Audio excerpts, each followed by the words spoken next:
Hello friends, followers of Language TV 20. Today it is English lesson 50. Let's start. The first word is address.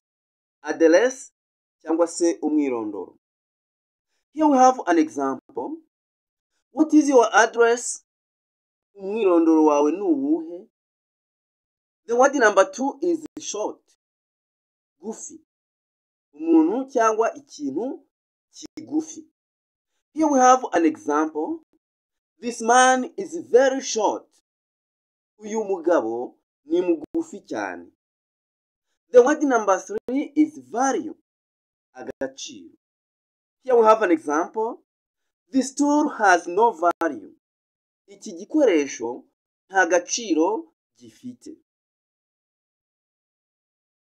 The word number 4 is exhaustion. Umunaniro mwinshi. Here we have an example. I went to bed very early because of exhaustion. Naryamye kare cyane kubera umunaniro mwinshi. The word number 5 is narrow. Hafunganye, hatagutse. Example here. This room is very narrow. Iki cyumba kirafunganye. The word number 6 is black. Isutiye. Example. Many women wear black. Abagore benshi bambara amasutiye. The word number 7 is infatuation. Agahararo.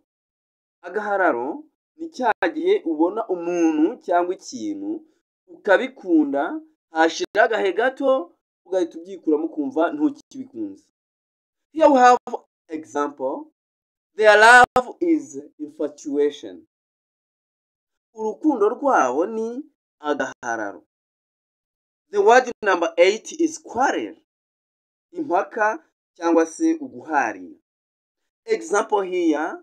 I have had a quarrel with my brother. Nagiranye impaka n'umuvandimwe wanjye. Ubwo hari ibyo tutumvikanaga. The word number 9 is constraint. Agahato. And we have an example here. Nobody enjoys working by constraint. Nta muntu unezezwa no gukorera ku gahato. The word number 10 is respite. Agahenge. Agahe gato ubona ko kuruhuka mu gihe uri mu bibazo byinshi. Here we have an example. The disease does not allow him any respite. Indwara ntimuha agahenge. Ni ukuvuga ahora arwaye nta gihe kigera ngo yoroherwe. Thank you, my dear followers. See you next in lesson 51.